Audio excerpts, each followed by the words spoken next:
안녕하세요. 백두산 금융연구소의 백두산입니다. 5월 5일 화요일 밤 11시 40분입니다. 미국장 얘기만 얼렁하고 마치도록 할게요. 오늘 시작이 좀 늦었는데 오늘 보셔야 될 거는 SVXY입니다. SVXY를 잘 보셔야 될 것 같습니다. SVXY가 약간 좀 신기한 게 요렇게 추세선 그을 수 있겠죠. SVXY 요렇게 추세선 그을 수 있을 거예요. 저점과 저점 연결하는 추세선. 이게 박살 나야지 본격적인 변동성이 터지고 그런다고 말씀드렸는데, 지금 미국장 보시면은 5월 4일 날 어제 개파락 출발해 가지고 보시면 양봉으로 올라왔죠. 양봉으로 올라와서 어제 말씀드렸던 그대로 살짝 깼다 아마 이거 턴 테스트 할 거다라고 말씀드렸는데, 그래서 오늘 실제로 갭상승해서 많이 올라왔습니다. 그래서 아직 이거 안 깼기 때문에, 아직 이 SVXY 이 추세선을 박살낸 게 아니기 때문에 계속 지수는 많이 오르지도 많이 내리지도 못하고 박스권 안에서 아마 놓을 것 같습니다. 그렇다고 해서 지금 또 지수가 많이 오르기도 부담스러운 게, 어쨌든 머리 위에 저항들이 가득하고 SVXY에서 봐도 뭐 대충 여기 정도에 이렇게 저항이 가득하게 있습니다. 그래서 추가적인 상승은 좀 제한될 수가 있겠죠. TVIX를 놓고 설명을 해도 똑같은데, TVIX가 죽을 거면 빨리 죽어야 되죠, 그죠? TVIX가 근데 무려 4주간 저점을 지키고 있다 보니 SVXY가 더 상승하지 못하고 이렇게 위에서 버티고 있는, 더 이상 오르지 못하고 여기서 이렇게 비리비리 하고 있는 겁니다.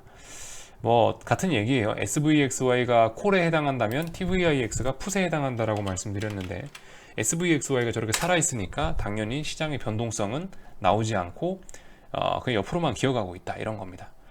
그렇다고 해서 TVIX도 지금 애매한 자리인 게, 어쨌든 말씀드렸다시피 지금 거의 4주째 여기서 어떤 지지력 이런 걸 보이고 있기 때문에 얘도 쉽게 죽지는 않습니다. 그래서 SVXY가 더 못 오르고 지수가 못 오르고 있는 이런 모습입니다.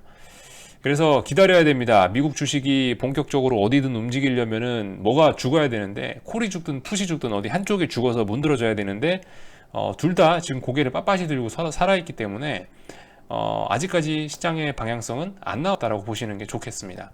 물론 저는 간다면 아래쪽으로 간다라고, 변동성 다시 폭발해서 TVIX가 상승한다라고 보는 쪽입니다만은, 어쨌든 아직까지 그 타이밍은 오지 않았습니다. 미국장에 관련된 얘기는 사실 요 정도 짧게 하면 될 것 같고요. 오늘 주목해야 될 이슈와 주목해야 될 지표들이 몇 개 있긴 합니다. 자, 오늘 나온 뉴스가 뭐냐면 이겁니다.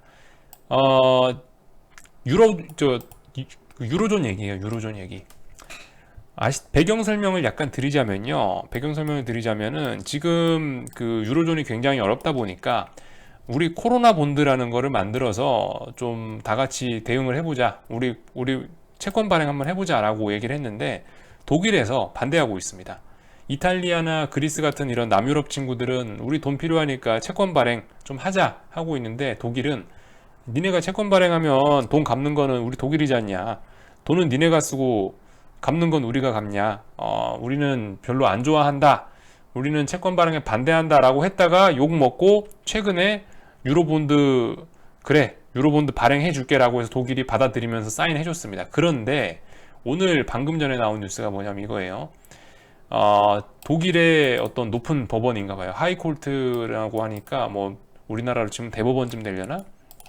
얘네가 그 중앙은행이 ECB가 추가적으로 양적 완화 실시하고 채권 발행하는 것은 월권이다 라고 얘기를 한 겁니다. 그러니까 약간 그 안 좋은 쪽으로 얘기를 한 거죠. 독일은 이 법원의 내용을, 이 법원의 이 말을 가지고 유로본드 발행에 반대할 어떤 근거가 생긴 거죠. 그렇게 되면 어떻게 됩니까? 유로존의 어떤 구제 가능성은 상당히 좀 멀어진 거죠. 미국 같은 경우는 벌써 부양책 뭐 4차까지 쓴다 이러고 있는데, 유로존은 아직 부양책 한 번도 못 한 거예요. 근데도 불구하고 부양책 쓰려고 하니까 독일에서 기껏 사인했는데, 독일 법원에서 야, 22 니네는 월권 니네 직권남용 하지 마, 이런 식으로 지금 얘기를 한 겁니다. 그래서 사실 되게 웃겨요. 이게 굉장히 안 좋은 내용인데도 불구하고 일단은 미국 주식 그리고 유럽 주식 다 오르긴 오르더라고요.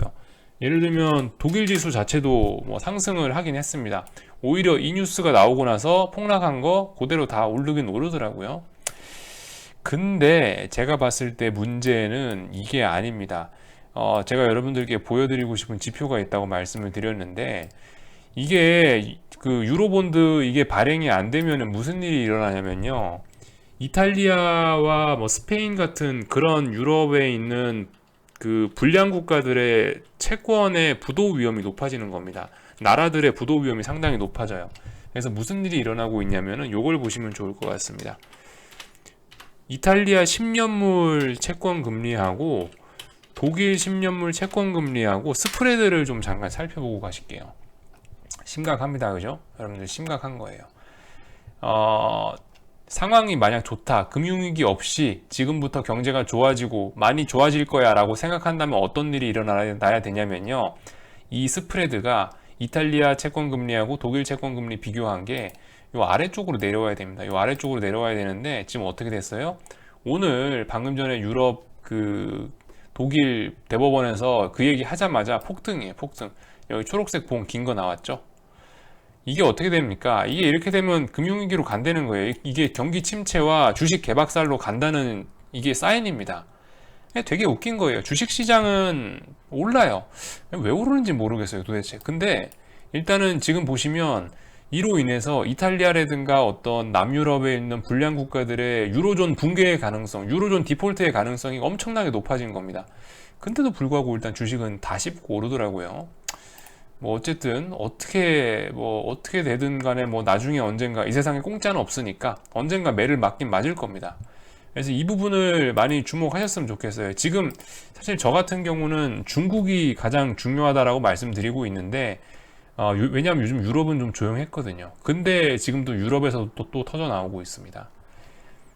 오늘 말 하나 더 추가할게요. 꼬라지 보니까 중국도 상당한 위기인데요. 유럽도 지금 그에 못지않게 위기입니다. 물론 이런 얘기까지는 무리일 수 있지만, 솔직히, 유로존의 붕괴 가능성까지도 열어놓고 볼 수도 있을 것 같아요. 이거는, 뭐 유로존 붕괴 가능성은 참고로만 놓고 들으시고요. 솔직히 이렇게 되면 붕괴 안 된다는 법도 없습니다. 예. 지금은 어쨌든 굉장히 위험한 상황이에요. 이로 인해서 어떻게 됐다? 아까 전에 그 유로존 그 결정 나고 나서 유로화 박살나고 보시다시피 이렇게 달러화가 또 올라가고 있습니다. 이런 점들 사실 이런 게 되게 심각한 건데요. 미국 주식은 일단 다 쌩까고 올라가고 있어요. 미국 주식 뭐 그리고 뭐였지? 유럽 주식 다 올라가고 있고 뭐 그런 상황입니다. 도무지 어떻게 하려나 잘 모르겠어요. 지금 그래서 아무튼 잘 보셔야 될 거는 오늘 그걸로 인해서 유로존의 어떤 위기가 다시 점화되고 있다는 거. 유로존의 부도 위험도 여러분들 다시 마음속에 넣고 보셔야 되겠다는 거. 오늘 아시아장 얘기 한번 하고 마칠게요. 오늘 아시아장은 사실 뭐 홍콩만 문 열었죠. 아시아장 홍콩하고 뭐 조그만한 나라들 몇 개 문 열어서 대표성은 없는데 일단은 오늘 중국 환율 살짝 음봉 나오고 있습니다만은 이거 여전히 살아있는 겁니다. 아직도 5일선 위에 있는 거고 위안화 환율입니다. 제가 방금 말씀드렸다시피 부도 위험 높은 중국, 부도 위험 굉장히 높은 중국 오늘 하루 오늘 하루 이렇게 음봉이 나오긴 했습니다만은 이거 모르는 겁니다. 이거 이렇게 아직까지 여기서 장대 음봉이 나오지 않고 개기고 아래 꼬리 달리고 있다는 건 굉장히 위험한 거예요. 여전히 중국 부도 위험 이런 거는 끝나지 않은 거고 계속 진행 중인 거고요. 한국 환율로 치면 이거 1300원 부근에 와 있는 겁니다. 1280원대 와 있는 거고 그런 거기 때문에 굉장히 위험해요. 물론 오늘 항생지수는 올랐더라고요. 오늘 홍콩 주식은 일단은 반등하긴 했어요. 홍콩 주식은 보시다시피 한 1% 정도 반등을 해서 올라오긴 올라왔는데 근데 어쨌든 위안화라든가 지금 보시면 이탈리아 쪽 채권이라든가 이런 모습들이 너무나 심상치가 않고 냄새가 많이 납니다. 판단 기준은 제가 봤을 때 지금은 주식이 아니고 채권이나 외환 쪽을 채권이나 외환 쪽을 기준으로 잡고 보시는 게 좋을 것 같아요. 주식시장하고 뭐 원유 이런 거 요즘 이런 거는 너무 이게 투기판이 돼버려 가지고 솔직히 지금 어떤 경제 침체라든가 어떤 이런 진행되고 있는 것들을 제대로 반영하지 못하고 있다라는 생각이 듭니다. 지나치게 그냥 투기, 돈만 벌고 나오자, 뭐 단타 이런 걸로만 너무 많이 흐르고 있는 것 같아요. 진짜 주식시장을 움직이는 변수는 사실 어떤 금리나 뭐 채권 이런 쪽이 움직이건, 금리나 채권 또 그리고 외환 쪽이 움직여서 그 결과로서 주식이 움직이는 거거든요. 이게 그러니까 주종 관계가 이런 겁니다. 주식이 움직이니까 외환과 채권이 움직이는 게 아니고, 외환하고 채권이 움직이니까 그 결과로 주식이 움직이는 거예요. 주인이 외환하고 채권 얘네입니다. 얘네가 주식시장보다 훨씬 큰 애들이에요. 근데 지금 방금 말씀드렸다시피 유로존에서 위기가 빵빵 터져갖고 이탈리아하고 독일 스프레드가 급등하고, 그리고 계속 위안화가 고개를 쳐들고 있고 7.1대에서 계속 고개를 쳐들고 있는데 주식이 올라가고 있다는 게 솔직히 굉장히 이상합니다. 냄새가 너무 짙습니다. 그래서 어쨌든 뭐 판단은 여러분들이 하시는 건데,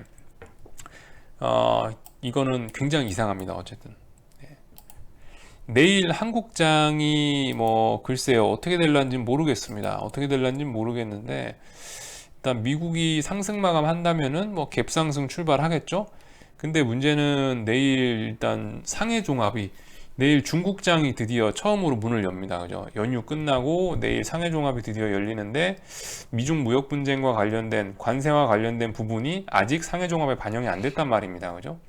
홍콩은 마이너스 4% 한번 맞으면서 약간 반영했는데, 본토 증시가 아직 반영이 안 돼 있기 때문에 본토 증시가 내일 그 관세와 관련된 부분을 반영시킨다면 코스피도 아마 상승은 좀 제한적이지 않을까라는 생각도 들고요. 뭐 어쨌든 그건 내일 가봐야 알 것 같습니다. 드릴 얘기는 다 드린 것 같고요. 방금 말씀드린 그 채권과 관련된 부분, 그런 부분, 그리고 환율과 관련된 부분 유심히 잘 보셔야 될 것 같습니다. 궁금한 거 리플 남겨주시고요. 여기서 마치도록 하겠습니다.